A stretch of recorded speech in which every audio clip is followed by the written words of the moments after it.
When I went to the bathroom in the middle of the night, I forgot to turn off the light, but I never imagined that this action could save my life and my daughter's. I was shocked to see 3 unfamiliar men on the surveillance footage breaking into our home. I was so scared that I froze in place, unsure of what to do.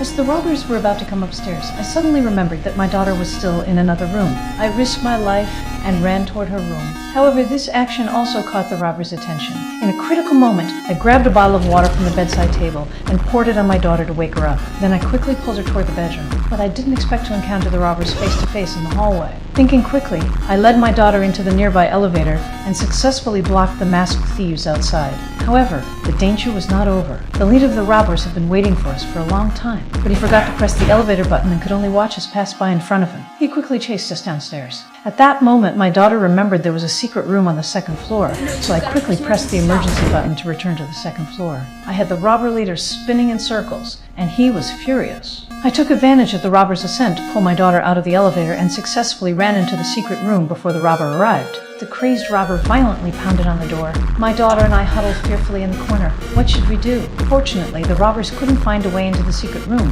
which temporarily relieved me. At that moment, I noticed a phone in the secret room, but when I tried to call the police, I realized the phone line wasn't connected. Then I saw a broadcast button next to the phone and used it to tell the robbers I had called the police, trying to scare them away. But the robbers didn't believe me. I hadn't realized they had cut the phone line before breaking in. They held up a sign and said they would leave after receiving the money. But no matter how they threatened me, I refused. Seeing that communication was unsuccessful, they tried to smash a hole in the roof, but they soon discovered there was a thick layer of steel plates in the roof and realized how foolish their idea was. At that moment, I sensed movement from the neighbors on the other side of the wall. I immediately shouted for help, but the walls were too thick.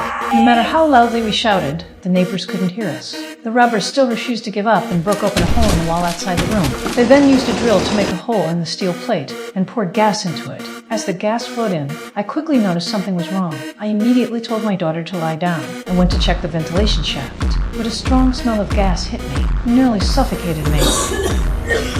If we didn't come up with a solution, we would be poisoned by the gas. Fortunately, my daughter found an exhaust vent in the corner. After taking a few breaths of fresh air, I held my breath and quickly found some tape to try to seal the ventilation shaft. But just as I was sealing another ventilation shaft, the tape behind me was torn open. With no other choice, I rummaged through the storage box for anything that might help. Suddenly, I found a lighter and had a bold idea. I had my daughter put on a fireproof blanket, then pried open the ventilation grill.